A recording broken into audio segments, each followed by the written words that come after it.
Look at this Walmart.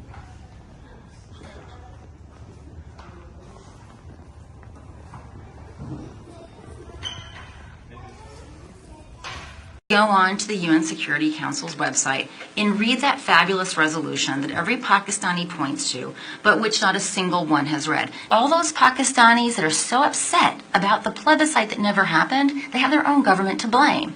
So I'm going to encourage you to actually read that before you ever make such a fool of yourself again by presenting it in public, right? Before you go and you blame the United States for using and abusing poor Pakistan, you should familiarize yourself with your own history.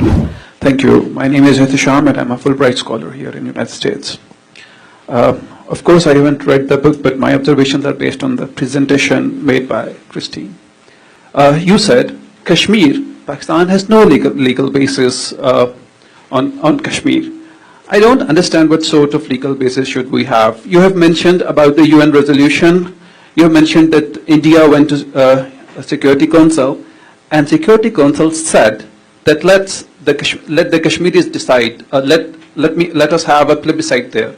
So that's a legal basis. Go and ask the Kashmiris with whom they want to go. My second observation, but it was late 1970s, at the peak of Cold War. Soviet Union just entered Afghanistan, and here was the CIA and the Americans. They went to Pakistan and Afghanistan, and fortunately, incidentally, they found an ally in the form of ISI or whatever, and they jointly created this jihad narrative. Kashmir is not the only thing which is behind those groups which you are calling the jihadis and terrorists. In fact, Kashmir has always been there.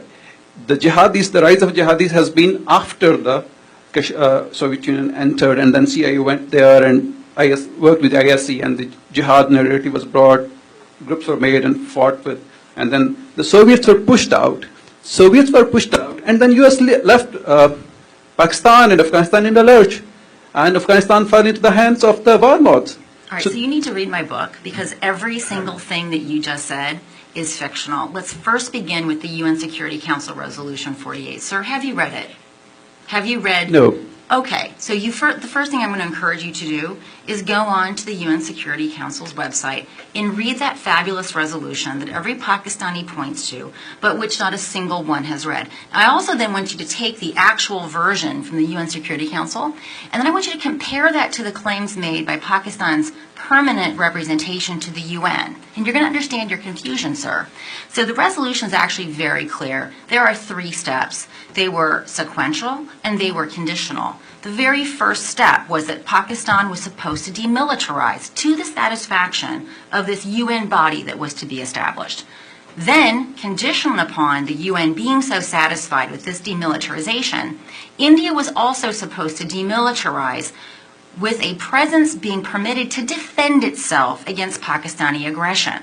The third, having both of those 2 steps taken place to the satisfaction in sequence to this preferences of the UN, then the plebiscite would be held. So all those Pakistanis that are so upset about the plebiscite that never happened, they have their own government to blame, because Pakistan never fulfilled the first necessary but insufficient condition.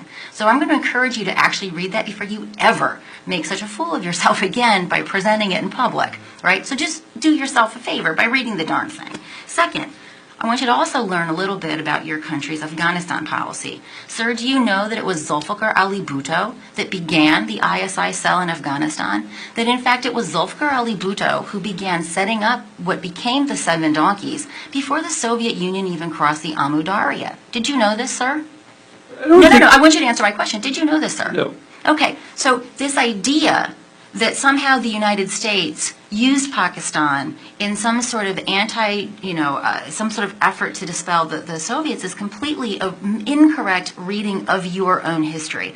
Zulfikar Ali Bhutto, after King Zahir Shah was ousted, and Dowd came to power and began implementing pro-Soviet policies, driving the Islamists into Iran and Pakistan respectively, Zulfikar set up an ISI cell so that he could then use those disenchanted, disenfranchised Islamists to become vectors of Pakistan's policy in Afghanistan.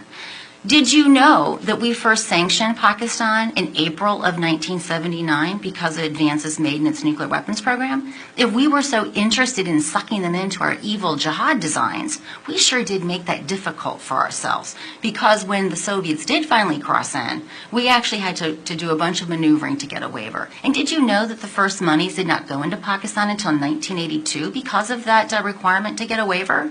So before you go and you blame the United States for using and abusing poor Pakistan, you should familiarize yourself with your own history, because in fact Pakistan had been instrumentalizing Islamists long before the Americans even knew what an Islamist was. Now, going to your next point about the Americans just leaving Pakistan high and dry. Well, this comes to, and Steve Cohen is here. I'd like to hear him talk about this. Let's talk about their Pressler Amendment. Right? The Pressler Amendment was actually designed so that Pakistan could continue proliferating while we continued arming you, right? Because we'd first sanctioned you in April '79. Everyone understood the name of this game. When we withdrew in 1990, we withdrew. Pakistan, however, continued mucking around with the Islamists. So this idea that the jihad today are the Taliban of today and Al-Qaeda, this is also a really grotesque and empirical error that I don't quite frankly expect from a Fulbright student. So I'm happy to have more exchanges with you, but I think you should read my book, because everything that you said is a highly stylized retelling that you get from Pakistani media in your curriculum.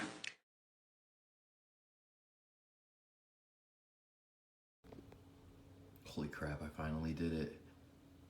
Rubik's Cube. Awesome. Oh, shit. Forte. Forte. Forte. Nej. Forte. Forte. Jawohl.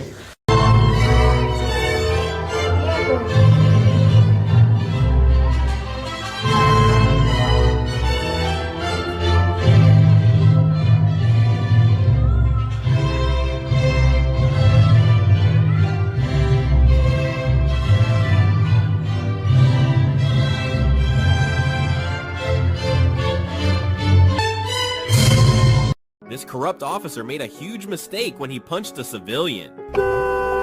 What are you doing? Civilian was frustrated because he was waiting for him to take the turn, but officer came out showing him the badge. You're the one sitting on your phone doing all this. Wasn't on my phone. Really? No, I wasn't. Yeah, I saw you looking down doing everything else. When officer threatened to give him a ticket, he asked for his badge number. Sure, sounds good. Let me get your badge number.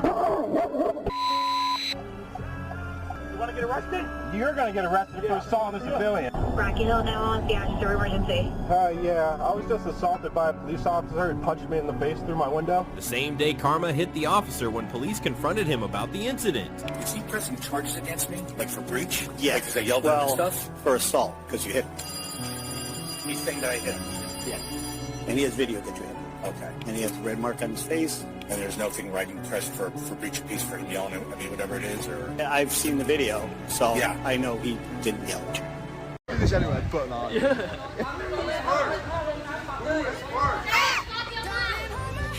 Nothing beats a Jet2 holiday. And right now, you can save £50 per person. That's £200 off for a family of 4. We've got millions of free child place holidays available with 22 kilograms of baggage. So, Secretary Noem, what is habeas corpus?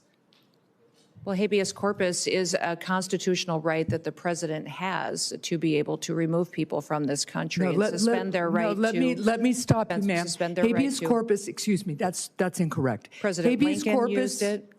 Excuse me. Habeas corpus is the legal principle that requires that the government provide a public reason for detaining and imprisoning people.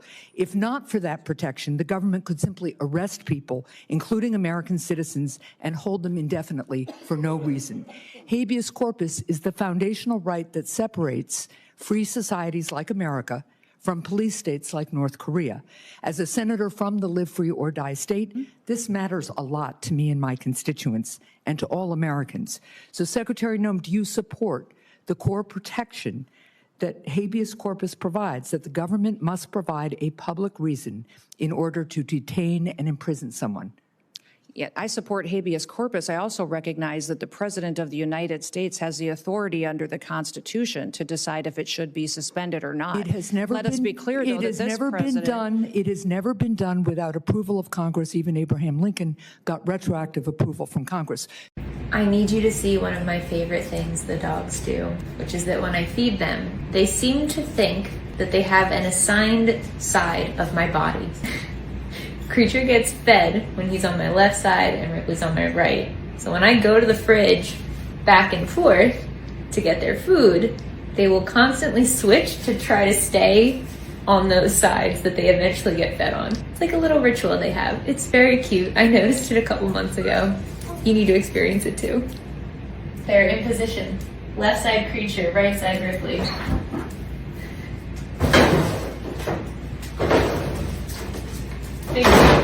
They do the switch knowing I'm about to turn around. Amazing. They get a little confused when I go to get the scissors because they're not sure if I'm going back to the fridge or not, but they'll switch because they realize, oh no, it's just the scissors. False alarm. But they know that this sound means Mom's going back to the fridge, so they're ready. There's the switch. Oh. But this one doesn't take long, so back in their positions. Yes, very good. Now for their favorite moment.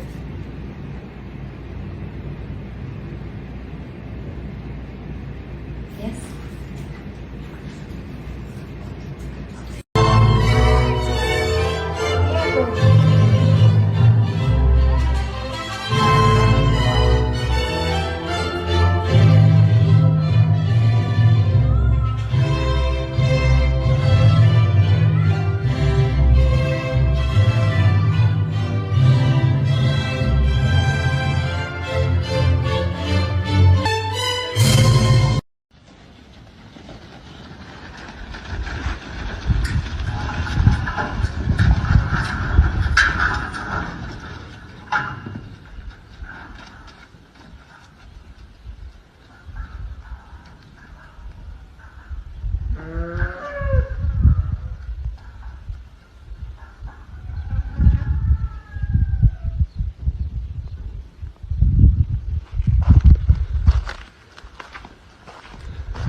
Hello?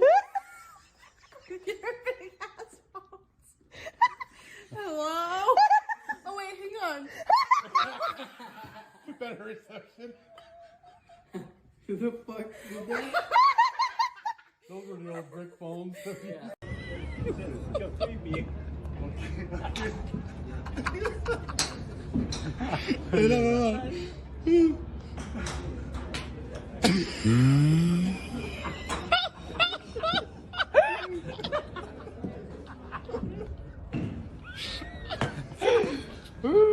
Oh my god.